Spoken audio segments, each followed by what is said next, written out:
The Knights Templar didn't just build castles in Portugal. They built a system. A chain of fortresses and towers built to watch the valleys, guard the rivers, and protect a kingdom that was still being fought for. Join us as we follow that chain, one stop at a time, leading to a legendary castle in the middle of a river. Today, we're tracing the Knights Templar across Portugal. And our first link is Penela, a hilltop fortress above the valleys, and on this morning, wrapped in low cloud, it felt like the perfect place to begin. Penela is mentioned in records as far back as the 11th century, and it becomes especially important after the reconquest of Coimbra in 1064, when this region formed part of a shifting frontier. Standing up here, it's easy to see why. This is high ground, with long views across the routes and valleys below. Penela isn't a classic temple build like some of the stops that follow, but it belongs in this story because it sits within the wider defensive system that the Templars later helped strengthen in central Portugal. This is the kind of frontier landscape they were operating in. A chain of castles placed to control movement, protect key routes, and support one another across the map. As you explore the walls, you can see layers of change, including a discreet entrance known as the Traitor's Gate, the sort of hidden access you might use to send a messenger out or bring help in during a siege. And like so many fortresses, Penela has its own local legend tied to that gate, a reminder that these places don't just collect history, they collect stories. Inside the walls, there's also the Church of São Miguel, mentioned in a charter from 1137. Proof that this wasn't only a military post, but a place where people lived and worshipped too.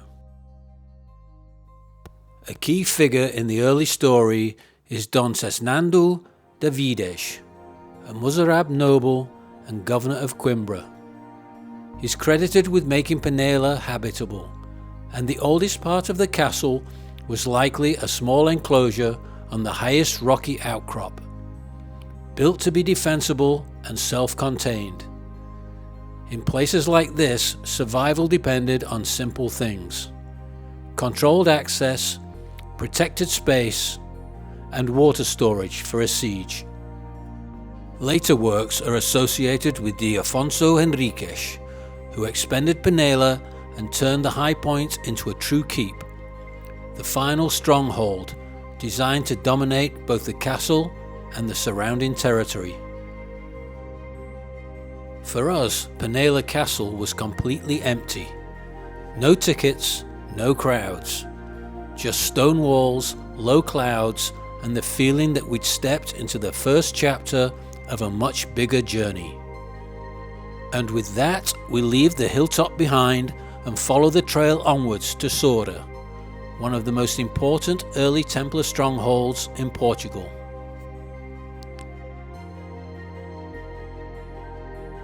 Soure sits close to the meeting point of two rivers, the Ansouche and the Aurunca, and that location is no accident.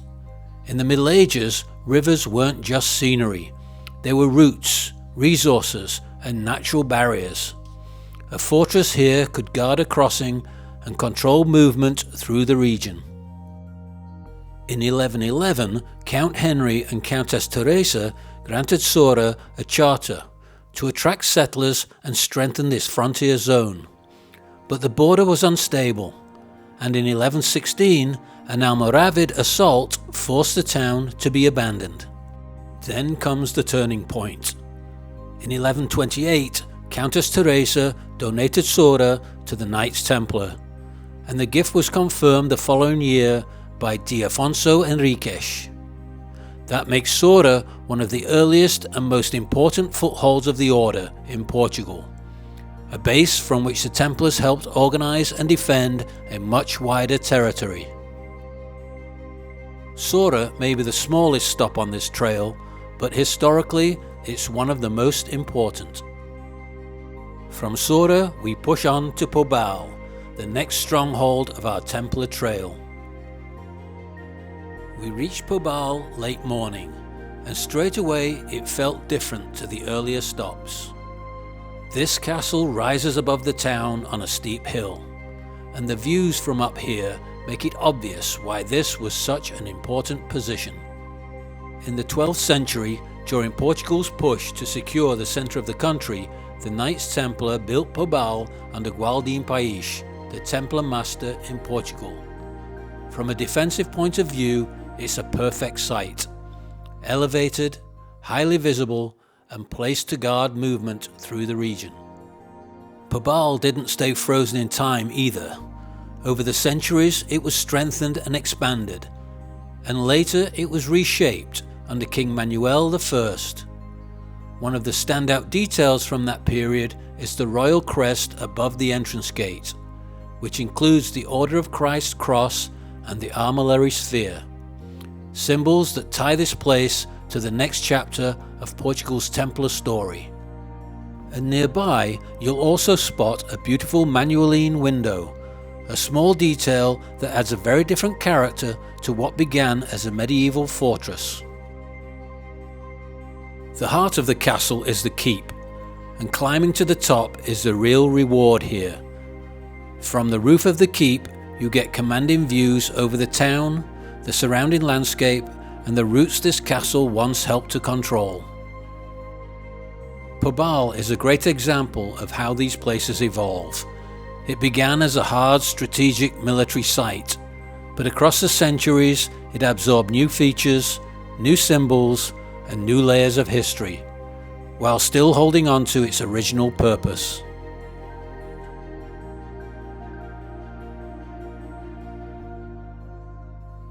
After the castle, we stopped for lunch at Basilic, just a few meters from the entrance. It turned out to be an excellent choice. Really good food, beautifully presented, and with excellent service. And it's the perfect kind of break on a trip like this. You spend the morning climbing towers and reading history, and then suddenly you're back in the modern world, refueling for the next leg of the trail.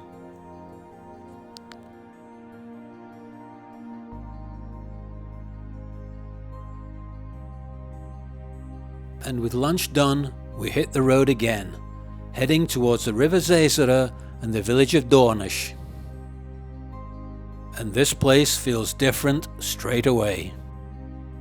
Dornes sits on what locals call an enchanted peninsula, surrounded by water, calm and quiet, but strategically placed. Because right at the top of the village is Dornes' most famous landmark, the Pentagonal Tower, also known as the Templar Tower.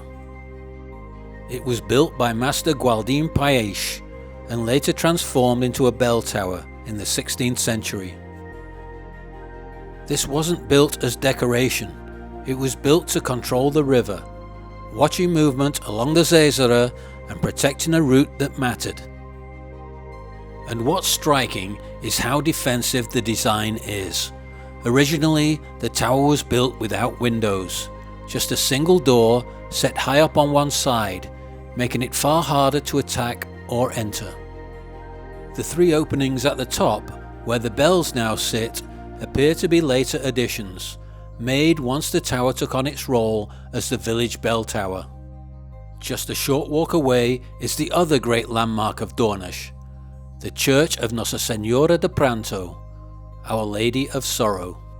The church we see today was built in 1453, commissioned by Dom Gonçalo de Souza, a high commander of the Order of Christ. Inside there are details worth slowing down for: the tiles, the carved stone figures, and the historic organ. And then, as daylight fades, Dornes delivers something completely unexpected. Because in the evening, the tower becomes a centerpiece for a video mapping display, lighting up the stone with movement and story, and turning this medieval landmark into something almost cinematic. A Templar tower above a river, still standing watch. Only now it's watching over a village that's found a new way to bring its past back to life.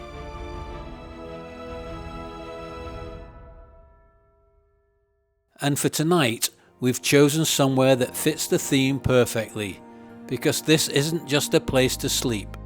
This is Reinado de Dinis, a guest house that leans right into Portugal's medieval past, and even brings the Templar story indoors. Our room was themed around Jacques de Molay, the last Grand Master of the Knights Templar. And whether you're a history buff or not, it's hard not to enjoy the idea of ending a Templar Trail day inside a room inspired by the man who became a legend. But the best detail? Step to the window and the story continues. Because from here we've got a view over the river, straight across to the Pentagonal Tower of Dornes, standing above the water like it's still keeping watch. And this is where local stories and legends really emerge. Locals talk about the Energy Triangle, a legend linking 3 places across a landscape, a kind of mystical geography tied to the region and the Templars. If you look to the map, you have Almourol, that was built from God in Paz. Dornes, the Tower of Dornes, was built too from God in Paz, and Tomar. So if you see on the map, you have this triangle that they call the Energy Triangle of Templar Night. Perfect. Thank you. And you can feel that energy here. You can feel it. Whether you believe it or not, you can't deny the atmosphere here. After a day of castles and history, this felt like the perfect place to stop, reset, and get ready for what comes next. Day 2 starts in Dornes, with rain setting in again. And as we left the peninsula behind, the goal was simple: to reach the Tagus, the Tejo as it's known in Portugal, and finally make it out to Almourol. Almourol is one of Portugal's most dramatic castles, a fortress rising from a granite island right in the middle of the river. But when we arrived, there was no boat running, so we headed into Vila de Barquinha to check at the visitor centre, and found out that the crossing had been suspended because of the weather. A decision would be made later, so we used the time to grab lunch nearby and waited for an update. Then the call finally came. The boat was running, but only for a short window, so we drove straight back. And this is the moment Almourol really delivers. As you cross the river, the castle just grows in front of you, walls rising straight out of the rock. It isn't just a pretty setting, it's pure Templar Portugal. The island was granted to the Knights Templar in 1169, and the castle was rebuilt in 1171 under Master Gualdin Pais, the same name that keeps appearing throughout this trail. You can see immediately why they chose this spot. A castle here doesn't just defend land, it controls the river. From the dock, a steep path climbs up through thick stands of cactus, and then the walls appear, following the shape of the rock itself.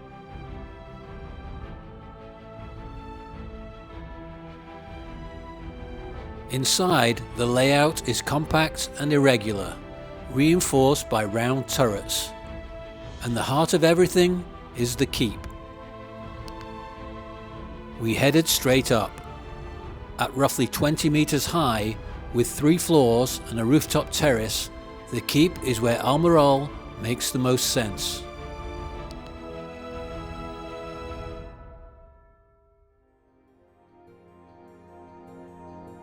From up here, you get commanding views along the Tagus, in both directions, exactly what this castle was built for.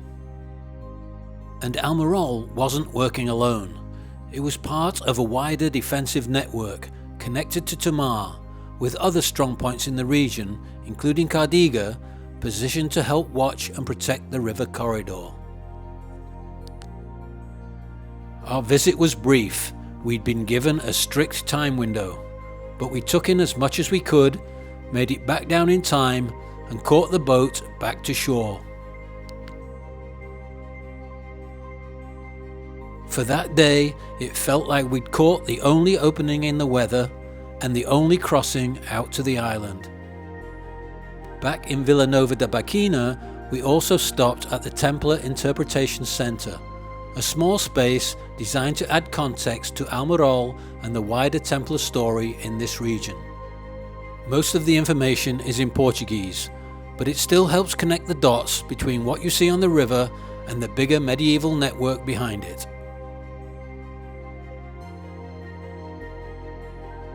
And for our final stop on this Templar trail, we've come to a place that feels almost forgotten: Quinta da Cardiga.